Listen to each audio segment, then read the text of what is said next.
देवों के देव महादेव जी की इस महाशिवरात्रि के पर्व में आज अपन सब लोगों को शामिल होने का सौभाग्य प्राप्त हुआ है। भगवान महादेव को संघर्ष का प्रतीक भी माना जाता है।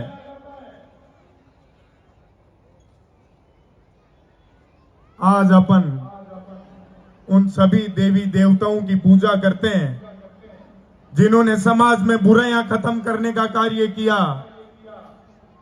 भगवान महादेव तो वो भगवान है जिन्होंने कई अवतार लेके समाज के अंदर बुराइयों को खत्म करने का कार्य किया। महाराष्ट्र के अंदर इस पूर्णा की धरती पे राजस्थान के तपते हुए धोरू से आप लोग यहां आए, खून पसीना बहाके आज यहां के उद्योग धंधों में विकास में आप लोगों ने अपना अहम योगदान दिया है। यहाँ के लोगों को, यहाँ की धरती को अपनी मातृभूमि मानते हुए, यहाँ के लोगों को अपना परिवार मानते हुए आप लोगों ने सेवा किए, उद्योग धंधे करके इस बेरोजगारी के जमाने में सैकड़ों लोगों को रोजगार देने का कार्य किया है। ये संपूर्ण मारवाड़ के लिए बड़ी खुशी की बात है कि आज जाट समाज के लोग मिलके इतना बड़ा आयोजन कर रहे हैं। अपन लोगों को भी सीखना चाहिए कि जिस प्रकार से भगवान महादेव ने जब समुद्र मंथन हुआ था और जब बात आई थी जहर पीने की, तो सबने अपने पांव पीछे कर लिए। भगवान महादेव ने खुशी खुशी उस जहर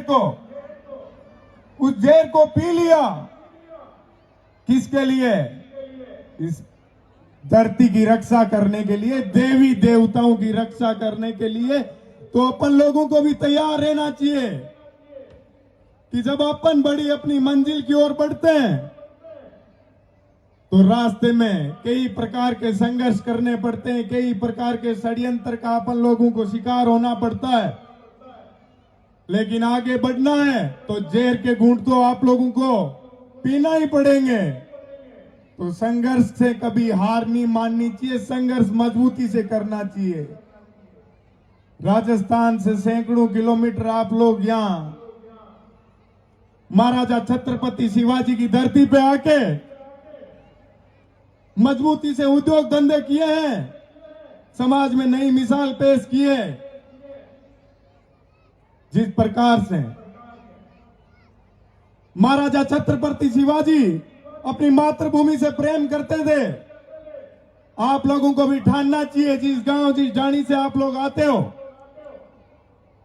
उस गांव ढाणी को भूलना नहीं है। यहां आके बड़े उद्योगपति तो आप लोग बन रहे हो, लेकिन कितने उन गरीबी रेखा से नीचे आने वाले लोगों को ऊपर उठाते हो, जो उन गांवों के अंदर आपके रिश्तेदार हैं, आपके परिवार वाले हैं। भारत देश की स्थिति दिनों दिन पिछड़ती जा रही है। यदि उसका सुधार करना है तो अपन लोगों को, सबको मिलके ये बात तय करनी पड़ेगी कि प्रत्येक व्यक्ति को गरीबी रेखा से निकाल के बड़ी मंजिल की ओर लेके जाना है। अपनी उपलब्धियां थोड़ी कम हो जाएगी, लेकिन यदि संपूर्ण समाज विकास करेगा तो अपना देश और प्रदेश विकसित होगा। ये जो स्थिति आज दिनों दिन पिछड़ती जा रही है, वो बढ़ती चली जाएगी। क्या आप लोग ये अपना महत्वपूर्ण योगदान दोगे? दोगे कि नहीं दोगे? जोर से आवाज आनी चाहिए, राजस्थान तक ये आप लोगों की आवाज जानी चाहिए कि हाँ, महत्वपूर्ण योगदान मजबूती से देंगे। योगदान दोगे? माताएं बहनें भी यहां बैठी है, राजस्थान से अपने प्रदेश गांव ढाणी को छोड़ के इस प्रदेश के अंदर अपने परिवार को पाल रहे हैं। उन तपते हुए दौरों से आप लोग यहां आए हो। आप लोगों के माता पिता के सपने आपसे जुड़े हुए हैं कि वो साइकिल पे घूमते हैं, लेकिन अपने बच्चों को इस काबिल बनाने कि हवाई जहाज में सफर करे, बड़ी गाड़ियां लाए। तो उन लोगों का भी अपन सबको ध्यान रखना है मजबूती से। माता पिता भगवान का रूप है।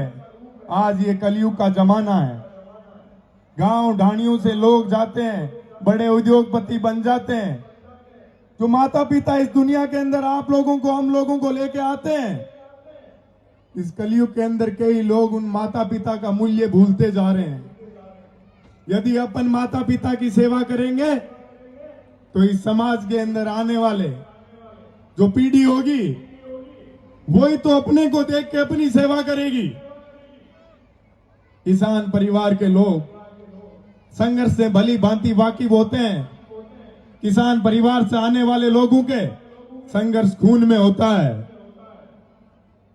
तो अपन लोगों के यदि संघर्ष खून में है तो अपने को आज जरूरत किस चीज की है? अपनी ताकत को जगाने की। लोकतंत्र के अंदर जनता भगवान का रूप होती है। तो अपन सरकारें आती है, सरकारें चुनी जाती है। अपन लोगों को सोचना समझना चाहिए कि सरकारें किस प्रकार की होनी चाहिए।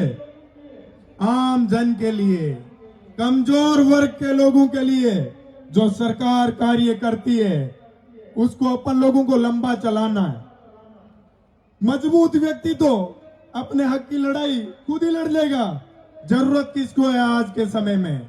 समाज के अंदर उन लोगों को जरूरत है जो गरीबी रेखा से नीचे आते हैं, जो मजदूर है, कमजोर वर्ग से आते हैं। उन लोगों को मजबूत करने का कार्य करना है। आज इस कार्यक्रम से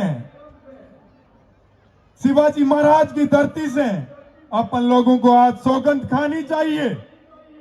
संपूर्ण युवा शक्ति को ठानना चाहिए कि अपन अपने गांव के, प्रदेश के, देश के उस युवा पीढ़ी को आगे लाने का प्रयास करेंगे जो बेरोजगारी से पीड़ित है। उनको रोजगार देने का कार्य करना है। यदि देश के अंदर रोजगार मजबूत स्थिति पे रहेगा तो देश की हालात बड़ी अच्छी दिशा में जाएगी।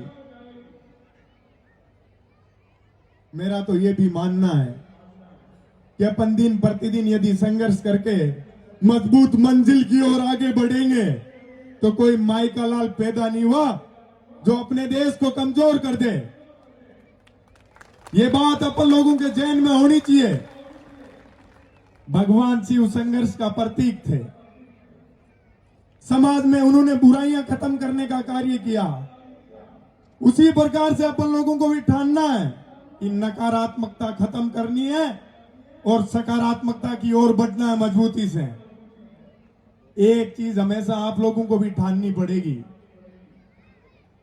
कि उन भाई बहनों को आगे लाना है जो शिक्षा से वंचित रह रहे हैं। आज भी इस सदी के अंदर भी शिक्षा से कोई वंचित नहीं रहना चाहिए। आज अपन लोगों के पास संसाधन और साधन तो खूब है, लेकिन उनका उचित दिशा में उपयोग नहीं हो पा रहा है। इसलिए ये बात ठानने की जरूरत है कि उन गरीब परिवारों से आने वाले भाई बहनों को अपन लोगों को अच्छा पढ़ाना लिखाना है, शिक्षा का आधार मजबूत करना है। यदि वो लोग शिक्षित होंगे तो अपना रोजगार पैदा कर लेंगे। मैं तो खुद एक छोटे से गांव से आया था, एक किसान परिवार से राजस्थान की राजधानी में पढ़ने लिखने के लिए आया था।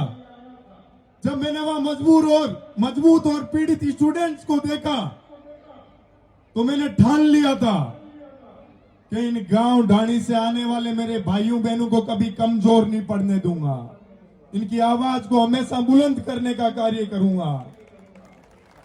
तो कोविड काल जैसी महामारी के समय में भी मैं उन लोगों के लिए मजबूती से खड़ा रहा, पूरी ताकत लगाई कि किसी भी भाई बहन को यदि मेरी कहीं भी किसी भी समय किसी भी जगह यदि जरूरत पड़ रही है तो मैं उनकी आवाज बुलंद करूंगा हमेशा। और मैंने की। तो उसका परिणाम ये रहा कि जब मैं चुनाव लड़ रहा था तो किसी संगठन का या किसी बड़े राजतंत्र का सदस्य नहीं था मैं। मेरी लड़ाई आम किसान परिवार के मेरे साथी मजबूती से लड़ रहे थे। तो जब व्यक्ति ईमानदारी से मजबूती से कार्य करता है तो जनता आशीर्वाद देती है। मैं जयपुर से सैकड़ों किलोमीटर दूर चल के आया, फिर भी आज यहाँ की युवा शक्ति ने, भाइयों बहनों ने, बड़े बुजुर्गों ने मुझे पूरी ताकत से आशीर्वाद दिया। मुझे खुशी होती है कि मैं ईमानदारी से कार्य करता हूं तो आप लोग मुझे आशीर्वाद देते हैं। इससे दूसरे लोग भी सीखेंगे कि निर्मल ईमानदारी से कार्य करके लोगों के बीच में रहता है तो जनता उसको अपार आशीर्वाद देती है और प्यार देती है। तो अपन लोगों को भी मेहनत करनी चाहिए। मैं तो कहता हूं मेरे सामने जो चुनाव लड़े उनके लिए भी रास्ते खुले। आइए मेरे साथ मिलकर मजबूती से छात्र शक्ति के लिए कार्य कीजिए, क्योंकि अपने को इस देश के लिए जीना है, इस देश के सुनहरे भविष्य के लिए जीना है। यदि ये अपन लोग ठान लेंगे तो राष्ट्रीयता की भावना जगेगी। अपन लोगों को गरीब परिवारों के लोगों से, उनकी भावनाओं से जुड़ के आगे बढ़ाना है उन लोगों को।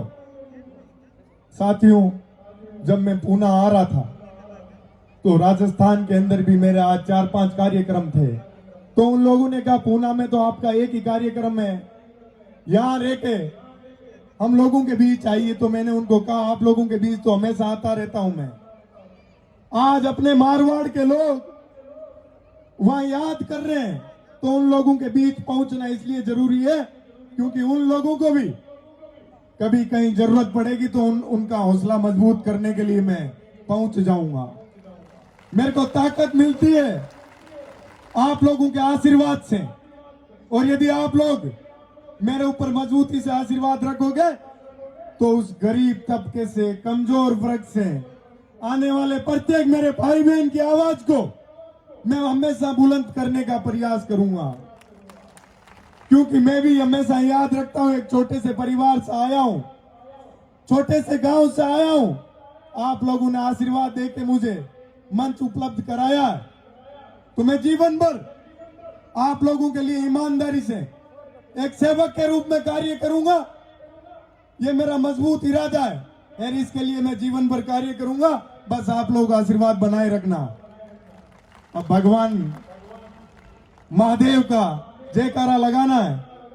बोलिए भोलेनाथ की, बोलिए भोलेनाथ की। राम राम साहब, धन्यवाद। बहुत बहुत धन्यवाद आदरणीय बड़े भाई निर्मल जी चौधरी।